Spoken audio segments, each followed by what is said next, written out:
Rowdy sheeter ಓರ್ವನನ್ನು ಮಾರಕಾಸ್ತ್ರಗಳಿಂದ ಕೊಚ್ಚಿ ಕೊಲೆ ಮಾಡಿರುವ ಘಟನೆ ತೊಕ್ಕೋಟು ಫ್ಲೈಓವರಲ್ಲಿ ಶುಕ್ರವಾರ ನಸುಕಿನ ವೇಳೆ ನಡೆದಿದೆ.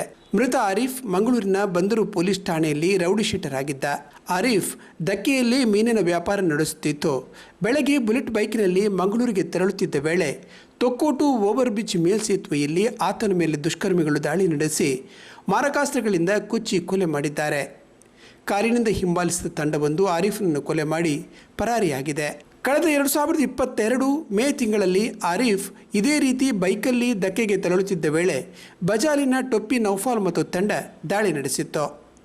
ವಿವಾಹಿತನಾಗಿರುವ ಆರೀಫ್ ಮೂಲತಃ ಕುದ್ರೋಳಿ ನಿವಾಸಿಯಾಗಿದ್ದು ಕಳೆದ 6-7 ವರ್ಷಗಳಿಂದ ಕುಟುಂಬ ಸಮೇತ ಉಚ್ಚಿಲ ಅಜ್ಜಿನಡ್ಕ ಬಳಿಯ ಮುಳ್ಳುಗುಡ್ಡೆ ಎಂಬಲ್ಲಿ ಮನೆ ಮಾಡಿ ವಾಸವಿದ್ದ. ಘಟನಾ ಸ್ಥಳಕ್ಕೆ ಡಿಸಿಪಿ ಮಿಥುನ್ ಸೋಕೋ ತಂಡ ಭೇಟಿ ನೀಡಿ ಪರಿಶೀಲನೆ ನಡೆಸಿದೆ. ಮೃತ ಆರೀಫ್ ಪತ್ನಿ 3 ಗಂಡು 1 ಹೆಣ್ಣು ಮಕ್ಕಳನ್ನು ಅಗಲಿದ್ದಾನೆ.